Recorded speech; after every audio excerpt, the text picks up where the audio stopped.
All right, welcome to World War II. In this video, we're going to talk about the Pacific Theater. We just finished talking about the action over in Europe. Now we're going to go on the other side of the world and see what happened and what the main events in the battles between the United States and Japan in Asia and in the Pacific Islands. So the first one we'll talk about here is Japan versus the United States.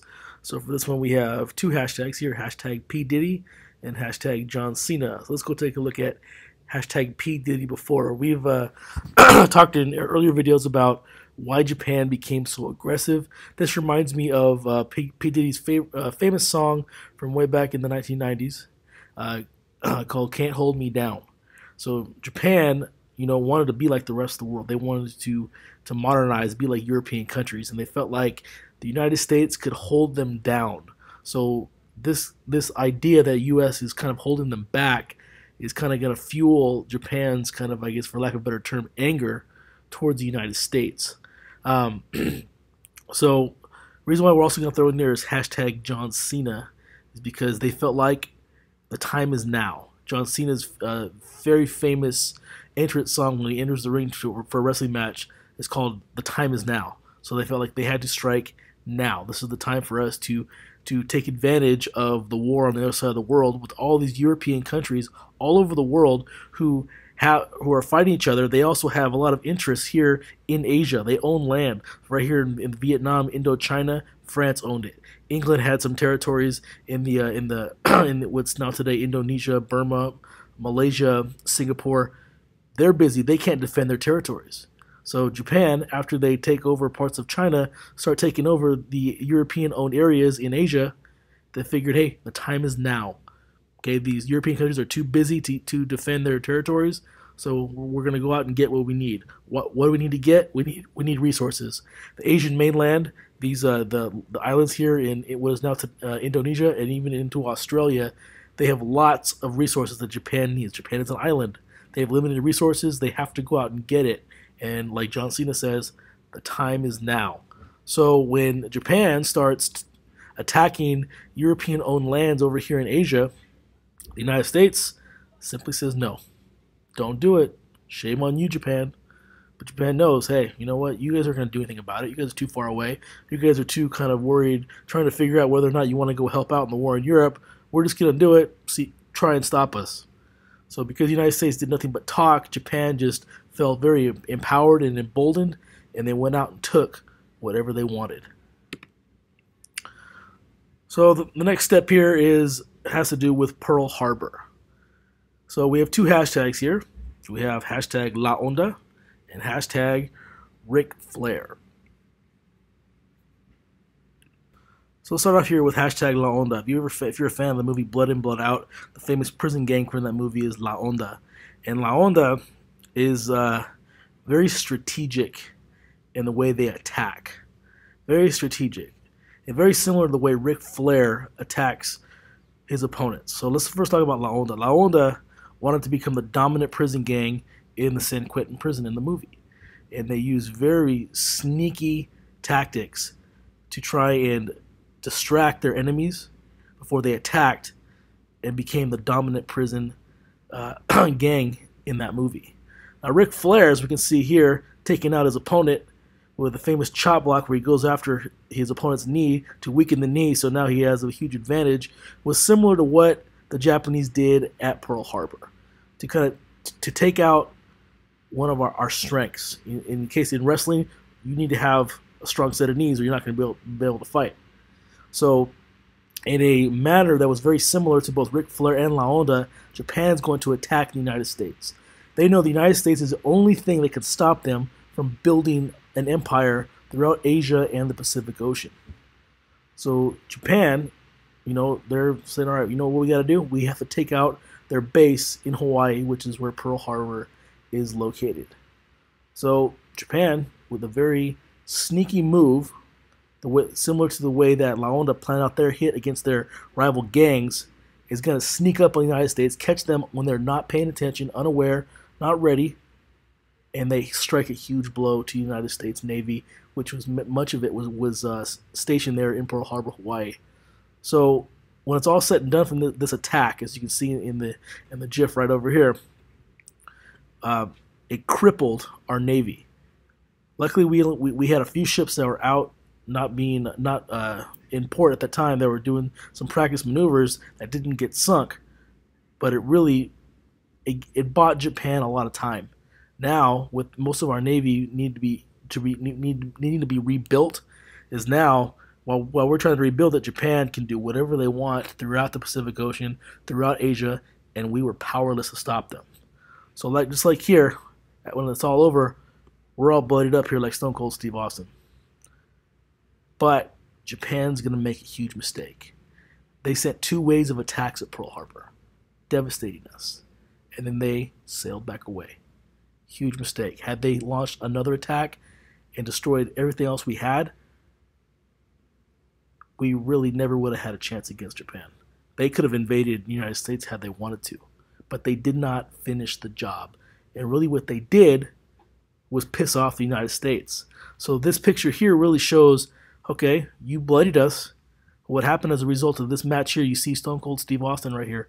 Stone Cold Steve Austin, yeah, he lost his match, but because all it did was make him angry. And he went on to become the biggest star that professional wrestling has ever seen. So similarity here is once Japan they hit us hard. They got us. They could have done worse, but they did not. Big mistake.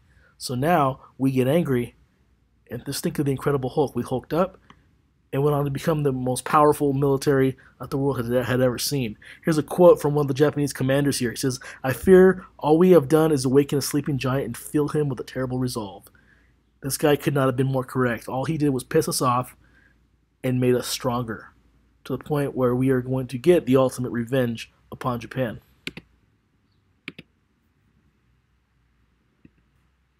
Your next slide here talks about America Strikes Back. So as we just finished talking about Japan, they woke a sleeping giant. They could have finished the job, but they didn't. Now we're angry. Now we're hulking up. So just like in the movie Star Wars, which would have been, I believe, Episode 5, Empire Strikes Back. Episode 4, the Rebel Alliance fights back against the Empire, and the Empire feels like they lose their biggest weapon. But really, all it did was piss them off, and they came back with a vengeance. So, United States, much like the Empire in Star Wars, is going to take a big hit, take a big loss, but they're going to come back with a vengeance. And here's how the United States strikes back. Code breakers. Again, we're going to drop another Star Wars reference here. This is the code breaker from the most recent Star Wars film, Episode 8. And the code breaker, well, we were able to break Japan's military codes. That is so huge, because during war, you have to speak in code so your enemies can't figure out what you're saying when you communicate. So once we broke their code, we knew exactly what they were going to do. So in the middle of the Pacific Ocean is an aptly named island called Midway Island. It's about midway between Asia and North America. And both the United States and Japan saw that as a very important piece of land to own, because you can refuel your ships. You can have a base in the middle of the ocean so you can get from one continent to the other. I mean, the Pacific Ocean is gigantic. So we already had a base there. Japan wanted it. But Japan didn't know we could hear everything they were doing because we broke their code. So they figured, hey, we're going to go attack them at Midway, thinking, okay, we'll get another surprise attack coming up on the Americans. Because we broke their code, we were waiting for them, and we struck a huge victory. From this point on, Japan is no longer on offense. Here, you see the football team, they're on offense.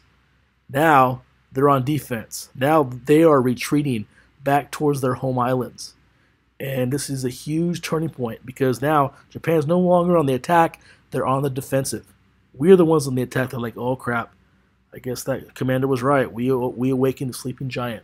From this point on, we will start moving west across the Pacific Ocean, closer and closer towards Japan's home islands. Next, we'll talk about Japanese brutality. This is hashtag Jigsaw. So if you've ever seen the Saw movies, you know about Jigsaw. Jigsaw is a serial killer who likes to pretty much torture, both physically and mentally, his victims. Japanese, when they captured soldiers, they were not very nice. There was no rights. There was no 3 meals a day. That you were tortured. The Japanese were very brutal to all of their enemies throughout World War II. Here on the top left, we have images of some American and British prisoners of war that were captured when during the battles between the Allies and the Japanese in the Philippines. This is a famous event called the Bataan Death March. For 65 miles, prisoners of war were forced to march, and they were treated brutally, shot and killed if they slowed down, starved to death, thirsting. It was just a horrible time in war. The Japanese were known, as you can see right here, it's very tough to see. That is a baby on the end of a bayonet. They were practicing their moves with their bayonets by stabbing babies in China. The Japanese were very brutal. Now, the Japanese, again, were known to behead prisoners of war just to show off that, hey, we're not messing around. That you capture us, makes all the other prisoners watch, hey, you guys fall out of line, boom, off with your head, a lot of times with a samurai sword. Now, Japanese culture is very, very deep with samurai culture. The samurais come from Japan, and that when they commit to something, they go all the way. They go all in, whether it needs to be brutalities to win a war or talk about bravery. Okay, this is a very this tactic here of what you see here is called the kamikaze plane, where a Japanese plane is filled with explosives, and the pilot does a suicide dive, and he's going to die, but he's going to crash his plane on purpose into an American warship. At this point in the war, Japan had become very desperate. They were in defensive mode now after losing the Battle of Midway, and they had to resort to any kind of tactics they could to try and win. They were running out of airplanes, running out of aircraft carriers and ships. So they said, hey, we're going to use some of our planes to crash into your ships and see if we can take you guys down with us. Next here we'll talk about the American strategy. We have two hashtags here, hashtag Easter Bunny and hashtag Catch-22. So the main strategy in the United States was why we call it hashtag Easter Bunny, because check out the bunny. He's hopping. Well, the American strategy was nicknamed island hopping. We were going to hop. After the Battle of Midway, we hopped from one island to island until we got all the way to Japan and forced them back into their home islands and took back all the other territory that they had taken between Midway and the time that they had, after they had bombed us in Pearl Harbor and to try and stop us. We slowly went island to island, fighting them, taking control of each one until we forced them back to their home islands. Now, what we want to do, we know Japan, they're very deep with that samurai culture. Since samurai culture, you don't give up. You fight with honor. You fight to the death. Everybody is defending the homeland. So our job, which is very difficult, there's too many of them to just conquer. Our job is we want to make them tap out right here. You see Kurt Angle dropping the ankle lock here on Rey Mysterio. We want them to give up, tap out, surrender. But we're not sure how we're going to do this. The first option is we invade. We take our soldiers and we roll in there with ships and we invade the Japanese home islands. Problem is, they are not going to back down. They don't care if they're overwhelmed. They won't fight to the last man. They'd rather die than let us conquer them. So if we invade them, pretty much what's going to happen, thousands of us are going to die, and probably thousands and close to the millions of them will die. Lots of death to try to end this war. That's what we call a catch-22. Catch-22 means that, you know what, you're pretty much screwed no matter which choice you take. So you have to choose. Our other option, we had just developed this new weapon, the atomic bomb. Maybe if we drop a few atomic bombs on them, use that on some Japanese cities, it'll scare them into surrendering. It's a horrible weapon, a horrible way to die, and thousands of Japanese would die instantly. And we're hoping if they see how horrible this weapon is, they'll give up. So no matter which choice we take, we invade, millions of them and thousands of us die, or we use this horrible weapon, we're still kind of screwed. We're going to be hated regardless. This is a very tough decision. In the end, the United States chooses to use the atomic bomb, and we drop first two atomic bombs, first on the city of Hiroshima, and a few days later on the city of Nagasaki. And each time, tens of thousands of people die instantly, and hundreds of thousands die from radiation poisoning, sickness, and cancer over the next few years. But when these two bombs are dropped, the Japanese see how horrible this is. They finally surrender. But even since then, there's a lot of hatred in the United States, or for the United States, because we use such a horrible weapon of war. So again, this is a catch-22. Millions die in a long battle, or we kill maybe a couple 100,000 just of them using this terrible weapon. Because what's happened, once we start using this weapon, now everybody wants to use it, and it's going to lead to some tension throughout the world after the war.